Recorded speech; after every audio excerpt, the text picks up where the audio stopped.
नमो नमः। छात्रों, आज संधि का प्रकरण चल रहा था। आज संधि में हमने वृद्धि संधि का अध्ययन किया। वृद्धि संधि में हमने एतद्यत्तु ठसु सूत्र के माध्यम से विभिन्न वृद्धियों के विषय में जाना। वृद्धि संधि का एक सूत्र बचा हुआ था, उसका अध्ययन हम आज करेंगे। उसके बाद छात्रों हम पररूप संधि की ओर चलेंगे। तो छात्रों, जो हमारा सूत्र अवशिष्ट था वो था उपसर्गा धृति धातु।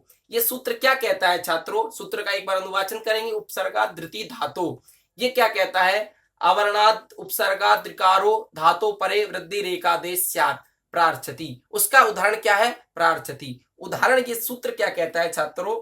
ये कहता है अकारांत उपसर्ग के बाद री से प्रारंभ होने वाली कोई भी धातु हो तो पूर्व और पर के स्थान पर वृद्धि एकादेश हो जाता है। अवर्णा अकारांत उपसर्ग हो, आकारांत उपसर्ग के बाद रिकार से प्रारंभ होने वाली कोई भी धातु हो तो वृद्धि एकादेश हो जाता है। उदाहरण इन्होंने प्रार्थति का दिया और इसके लिए हम देखेंगे प्र प्लस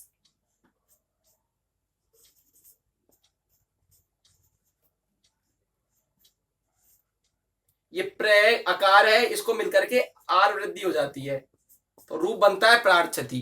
रूप क्या बनता है छात्रों? प्रार्थति। ये हमारा रूप हमारे समक्ष आता है।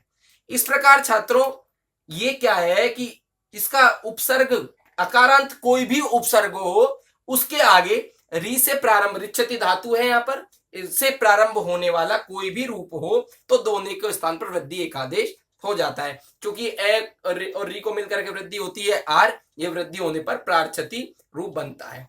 अब छात्रों हम अगले सूत्र की ओर चलते हैं। सूत्र है पररूप संधि का। सूत्र है पररूप संधि का। हाँ छात्रों, अब इसको सूत्र क्या है? एंगी पररूपम। ये हमें जानना आवश्यक है कि ये इंग क्या होता है। इंग प्रत्यार है। एओंग जो माहेश्वर सूत्र है उससे ही बनता है।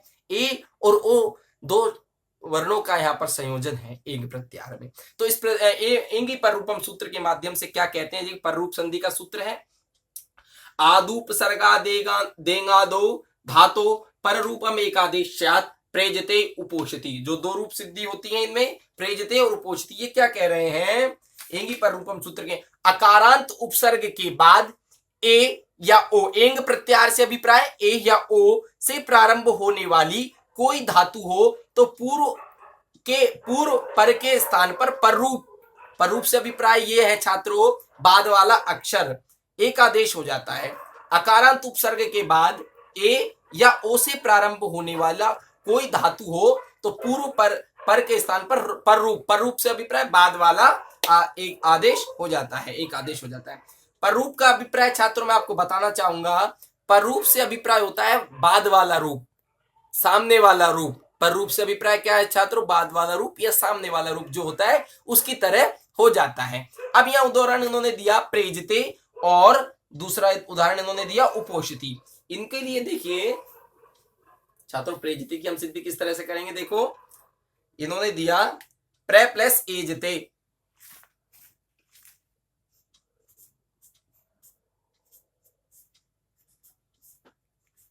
तो क्या बनेगा? प्रेजते रूप बनता है। ये प्रे का है और ये मिलकर के क्या हो जाता है? बाद वाला रूप हो जाता है और प्रेजते की सिद्धि हो जाती है। इसी प्रकार छात्रों हम उपोषिति को सिद्ध करेंगे। देखिए ये क्या है? उपोषिति को हम यदि सिद्ध करेंगे उप प्लस औषधि,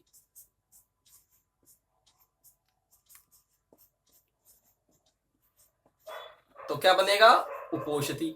ए इसका पररूप इसका इस तरह हो जाएगा और उपोषिति की सिद्धि हो जाती है। ये बन गया उपोषिति। इसी प्रकार छात्रों ये क्या पररूप संधि को करने वाला है। अगला जो सूत्र है देखिए अब हम पढ़ेंगे, ये क्या है? टी संज्ञा का विधायक सूत्र है। ये है अचवंत्यादि टी। क्या करता है? ये निश्चित रूप से किसको टी का? अच से अभिप्राय स्वरों से है, अंत्यादि अंतिम वर्णों को करता है टी संज्ञा। अब इसकी स्थिति हम आप इसकी वृत्ति के माध्यम से अच्छे से स्पष्ट करेंगे। देखिए क्या कहता है? अचाम मध्य यो अंत्य से आदिर्यस्य तक टी संज्ञम स्यात्। क्या कहता है ये सूत्र छात्रों? अंतिम जो अच होता है, अंतिम जो अच होता है छात्रों उसको हम टी कहते हैं। अब अंतिम अच के साथ यदि कोई हलवर्ण भी जुड़ा हुआ है तो भी टी संज्ञा के अंतर्गत समाहित होता है। तो छात्रों ये क्या अंतिम अच को टी कहते हैं और अंतिम स्वर के बाद यदि कोई व्यंजन हो तो वह भी व्यंजन सहित अंतिम स्वर टी कहा जाता है ना छात्रों। जैसे आपको मैं बताऊं कि कोई शब्द के आगे यदि कोई व्यंजन है और उससे पहले स्वर है तो वो व्यंजन भी उसी में टी संज्ञा में समाहित हो जाता है। इसका उदाहरण के माध्यम से मैं आपको समझाऊंगा। तो छात्रों इसमें एक वार्तिक आया शकंद्वादिषु पर रूपम, शकंद्वादिषु पर रूपम वाच्यम। ये क्या कहता है छात्रों, इसमें देखिए उदाहरण आएंगे। ये क्या कहता है, अगला ये वार्तिक है जो शकंद्वादिषु पर रूपम वाच्यम। ये क्या कहते हैं, तच्चटे, इनमें जो क्या है, इनमें शकंदु आदि में जो टी को पर रूप होता है। शकंदु का अभिप्राय है शक लोगों का कुआ। करकंदु से अभिप्राय बेर से भी होता है, अन्य अर्थ भी इसके निकलते हैं। तो इसके उदाहरण आते हैं शकंदु, करकंदु, मनीषा, आकृति गणोयम। ये आकृति गण का, इसलिए मार्तंड यहां सिद्धि होती है। ये क्या कहता है छात्रों, ये कहता है कि शकंदु की जब हम सिद्धि करेंगे शक प्लस अंदु, शक प्लस, उदाहरण के लिए मैं एक बता देता हूं आपको, इसमें एक सिद्धि शकंदु में बनते हैं। देखिए किस तरह से बनते हैं। इनमें जो टी संज्ञा होती है उसका मुख्य रूप से जानना जरूरी है।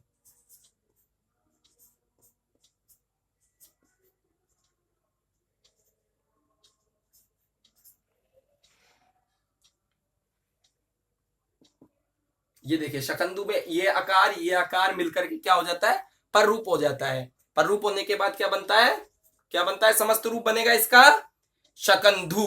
क्या बनेगा, शकंधु। ये इस प्रकार से सिद्ध हो जाता है। इसी प्रकार करकंदु, कर्क प्लस अंधु करने पर करकंदु बनता है। इसी प्रकार मनीषा, अब मनीषा में क्या है, मनीषा में देखने की स्थिति ये है छात्रों। देखिए मनीषा में मैं आपको समझा देता हूं, मनस प्लस ईशा बनेगा, मनस प्लस ईशा।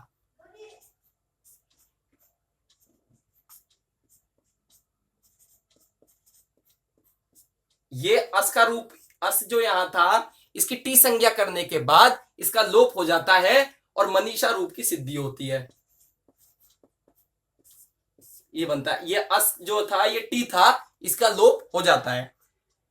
इसी प्रकार छात्रों मार्तंड, मार्त प्लस अंड दोनों का ए करके निकाल करके, चूंकि सकद्वादी आकृति गण है, अर्थात जहां पर इस प्रकार का कार्य हुआ हो उसको सकंद्वादी मान लेना चाहिए, है ना छात्रों, समझ में आया। इस प्रकार इन रूपों की सिद्धि हो जाती है। टी से मैंने आपको अभिप्राय समझा दिया कि अंतिम अच को टी कहते हैं। जैसे गोपाल में लय में जो ए है वो अंतिम टी है, गणेश में जो शय में ए है वो अंतिम टी है। इसी प्रकार छात्रों इस टी संज्ञा का विषय और भी जगह पर आएगा, तब आपको इसको समझना जरूरी है और विस्तृत रूप से वहां समझ लेना चाहिए।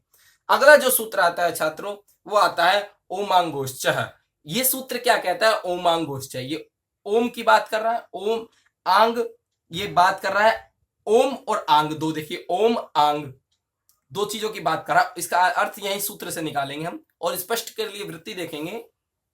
ओमी आंगी चात परे पर रूपम एकादेशात, ये भी पर रूप करता है। शिवाय ओम नमः शिव एहि। देखिए ये क्या कह रहा है सूत्र, ये क्या कह रहा है, आकार के बाद में ओम या आंग हो तो दोनों को पर रूप हो जाता है। आकार के बाद में ओम हो या फिर आंग हो तो दोनों को पर रूप हो जाता है। उदाहरण इन्होंने दिया शिवाय ओम और दूसरा उदाहरण दिया शिवे ही। अब ये किस तरह से सिद्ध होते हैं ये आपको मैं बताता हूं। देखिए मैं दोबारा बता देता हूं, आकार के बाद में ओम या आंग हो तो आंग से अभिप्राय आ प्रत्यय गकार का लोप हो जाता है तो दोनों को पर रूप हो जाता है। तो उदाहरण के लिए शिवाय ओम नमः, शिवाय यदि ओम जो सिद्धि दी इसका देखिए उदाहरण देखेंगे हम। शिवाय ओम नमः, इसका अभिप्राय है शिवाय ओम नमः।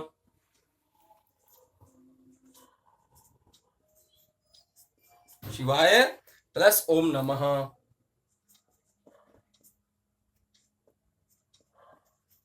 बोर्ड की वजह से थोड़ा आप समझ लीजिएगा इसको, शिवाय ओम नमः। तो ये क्या कह रहे हैं, इसकी समस्त रूप जो मिलता है आकार को, इस आकार को आकार को वो हो जाता है ए प्लस क्या हो जाता है, इन दोनों को पर रूप हो जाता है। और पर रूप होने के बाद क्या बनता है रूप,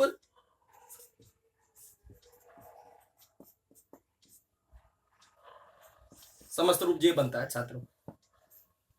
देखो ये रूप बनता है।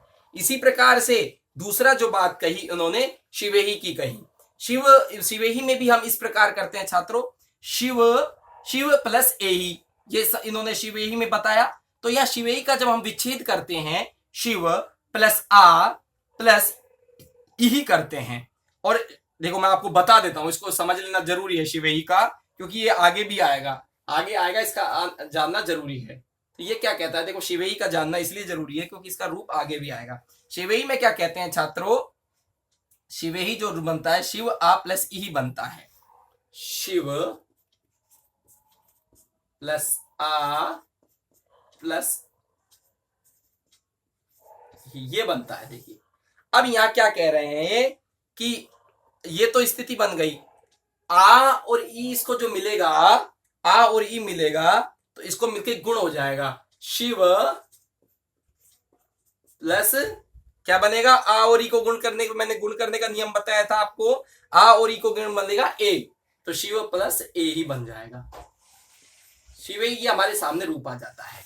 तो इस प्रकार इसको पर रूप कर दिया हमने, शिव प्लस ए ही, तो शिव ही यथा स्थिति रहती है। इसके यथा स्थिति रहने के बाद एक सूत्र और लगता है, इसका अगला जो सूत्र बता रहे हैं इसमें, ये क्या सूत्र है, अंतादिवच्च, अंतादिवच्च। ये सूत्र क्या कहता है छात्रों, यो यम एकादेश स पूर्वस्यांत वत परस्यादिवत शिवेही। ये क्या कहता है छात्रों, एकादेश करने से पूर्व, ये सूत्र क्या कहना था, एकादेश करने से पूर्व दोनों वर्णों में जो उपसर्गत्व, जो उपसर्ग का धातुत्व आदि रहता है वे एकादेश होने पर भी रहेगा। जो उसका मूल सिद्धांत था, उपसर्गत्व या धातुत्व, जो उसका मूल स्वरूप था, वो एकादेश करने के बाद भी मौजूद रहेगा, अर्थात उसका मूल स्वरूप हटेगा नहीं। एकादेश में भी प्रथम अवयव को पर आदि और द्वितीय अवयव को पूर्व का अंत मानेंगे। अतः एही में आंग उपसर्ग मिल जाने से ओमांगोश्च से तो पर रूप हो जाएगा, और शिवे ही में ए को पर रूप हो जाएगा, और मिला देंगे हम, शिवे ही रूप बन जाएगा। मिलाने पर क्या बन जाएगा, अंतादिवच्च सूत्र लगाने से शिवे ही रूप, शिवे ही, ये आकार, इसको पर रूप कर देने पर ये आकार मिल जाता है और शिवे ही हमारे सामने उपस्थित हो जाता है। ये बनता है, अंतादिवच्च लगाने के बाद ये स्थिति बन जाती है। तो छात्रों मैंने आपको पर रूप का नियम बताया, पर रूप से अभिप्राय मैंने आपको बताया बाद वाला रूप होता है। छात्रों ये जो सूत्र बताए हैं इनका कंठस्थीकरण करके, मूल पाठ का अभ्यास करके, बार बार अपनी टिप्पणी पुस्तिका में इन रूपों का अभ्यास कीजिए। इनका अलग से स्फोरक पत्रों का मैं आपको फोटो बार बार व्हाट्सएप ग्रुप, जो हमारा स्टडी ग्रुप मधुसूदन चतुर्वेदी विद्यालय का बना हुआ है, इस पर भी प्रेषित कर रहा हूं। इन वीडियोस को बार बार देखिए, और कोई आपका प्रश्न जो शंका है उसको मुझसे फोन कर तक के भी आप पूछ सकते हैं, मैसेज करके पूछ सकते हैं, क्योंकि छात्रों ऑनलाइन की ये प्रक्रिया शुरुआत में थोड़ी जटिल हो सकती है, लेकिन वर्तमान परिस्थितियों में हमें इसी को अपना करके माननीय संदीपनी वेद विद्या प्रतिष्ठान के नियमानुसार, इसी के अनुसार जब तक कक्षाएं अपने मूल स्वरूप में नहीं चलती, इसी के अनुसार हमको चलना होगा और हमारी अध्ययन की इस परंपरा को अक्षुण्ण रखना होगा, तभी हम अपने सफलता के प्रथम सोपान की सिद्धि कर पाएंगे। नमो नमः। छात्रों कल हम दीर्घ संधि का प्रकरण पढ़ेंगे, तब तक इस मूल पाठ का अध्ययन करके आए। नमस्कार।